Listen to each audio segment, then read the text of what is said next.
night it started, I had a dream. My friend Zeke woke up in the night to pee. He tiptoed out of his room into the hallway when he heard a thud coming from the bathroom. Then I woke up, at the time thinking nothing of it. I began that day like any other, waking up rushing to play Xbox with my friends.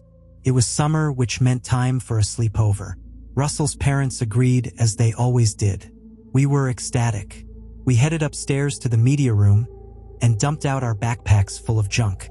Russell had an idea to have an auction where everyone gathered miscellaneous things pulled from drawers they didn't have much use for and tried to auction it off one by one.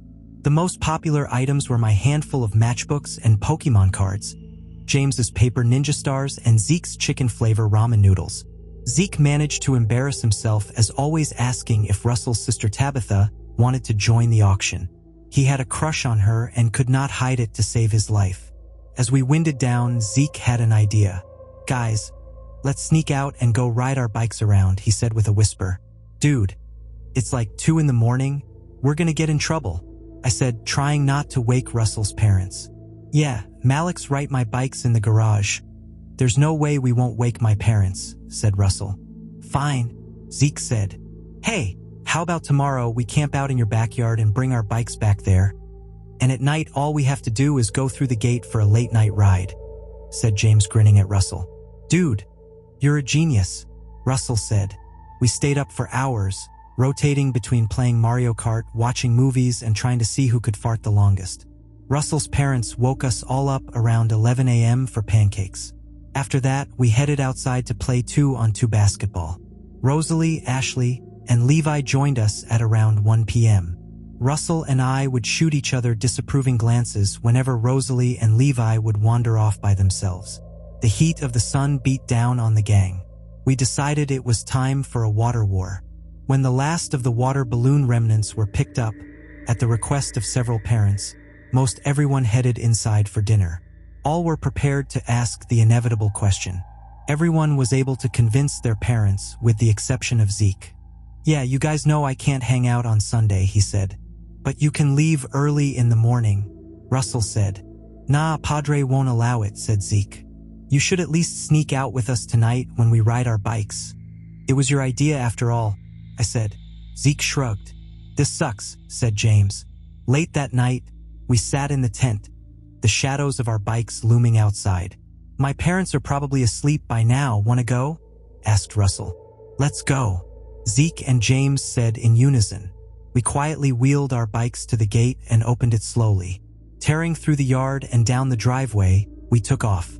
We zipped through the neighborhood trying to outdo each other, the moon glowing above us. Somehow, someway, we were drawn to the lake. I wish I could have stopped it. Man, if Zeke was here, he'd beat us all with that mountain bike, I said. We reached Blue Lake. The moon's glow reflected off the gently rippling water as we rode around the trail. It was silent with the exception of our bike wheels spinning. The silence was broken up by a sudden splash. The boys hit the brakes, panicking as we had no clue what caused this noise. Gazing into the water, we spotted something white and moving. Upon closer inspection, it was a goose. Relieved, we laughed it off and continued our trek. We returned to our tent and tried to get some sleep.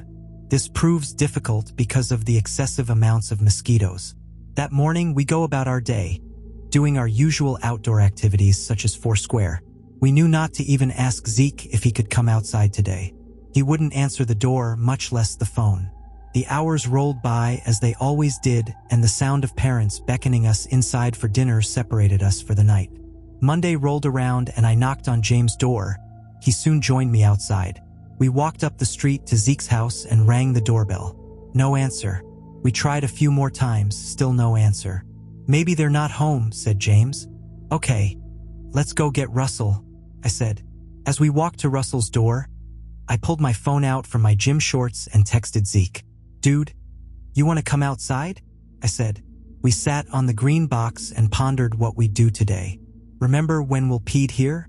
I think you're sitting on the same spot, actually, James said to me while laughing. I quickly stood up. A few hours passed and Malik began to grow worried. Dude, Zeke didn't text me back at all, I said. Try the group chat, he said. We stood and talked for half an hour waiting, and still no reply. "Let's try his house again," said James. We waltzed up to his door and rang the doorbell once again. And again. Still no answer. "He didn't say they were going out of town or anything, did he?" I said. "Nah, dude, he would have told us," Russell said. I stop. "Dude, you hear that?" Ask. "What?" Russell asks. "Listen, the phone," I say. We all fall silent. Russell's home phone rings inside. No one picked it up. "They're not home," I say. "Let's check the back door." James says, "Dude, are you crazy? We can't do that," I shout. "Nah, come on, it's 2-1. Let's check it out," says Russell. We pop open the gate and make our way through the backyard. Chocolate, Russell's family dog, runs towards us excited. "Look, he doesn't have any food or water left in his bowl," Russell points out. "Something's wrong, they wouldn't do that," says James. "I don't know. Remember that time they left Chocolate in the backyard during that tornado?" I say. "I must have missed that," said Russell. We peer in through the window, the blinds are halfway open. "Lights are off," says Russell. James jiggles the doorknob and the door is locked. "I don't know what to do," I say. "Let's just go. I'm sure everything's fine. They must have gone out somewhere," said James. That night, as I lie in bed, I have a strange urge, a strong desire to go to the lake. Russell texts the group chat. "You guys want to go down to the lake?" "Yeah, I kind of want to," I say. "Yeah," James says. No response from Zeke. After careful sneaking around, we meet up at the end of the cove. "Let's go," Russell says. The night is cooler this time around, making the humidity much more bearable. The scent of honeysuckle filled the air as we rode towards the blue lake. Once we hit the trail, we spotted something. "Whoa, what's that?" James says, stunned. First, our eyes are fixed upon something big sinking in the middle of the lake, and then on a fire on the shore. We push our bikes to the absolute limit to make it closer. "It's a car," I shout. The water bubbles up as it sinks to the bottom. Getting closer, we discover the source of the fire, a car door engulfed in flames. "Dude, that's Zeke's dad's car," exclaims Russell. We rush home, not bothering to be quiet anymore.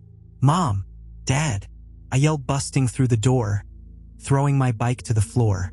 Frantic, I try to explain the situation to my parents. "Zeke, he's missing, his whole family is," I say, breaking down into tears. A lump forms in my throat and I'm barely able to speak. My mom gives me a hug and rubs my back.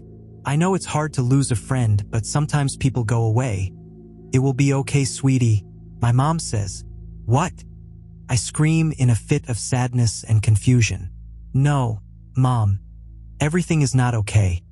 My friend and his family are missing and their car is in the lake." I scream, my voice quaking. "Why don't you get some rest, honey?" my mom says with a concerned motherly look. I storm upstairs to my room and slam the door, locking it behind me. Catapulting onto my bed, I start dry heaving. Frantic, I reached for my phone, seeing a few texts from James and Russell. "I think my parents are crazy.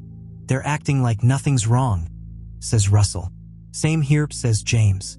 The next day, we meet up outside at our usual spot. We all have bags under our eyes and messy hair. "What are we gonna do?" Ask. "Let's go to his house again," I say.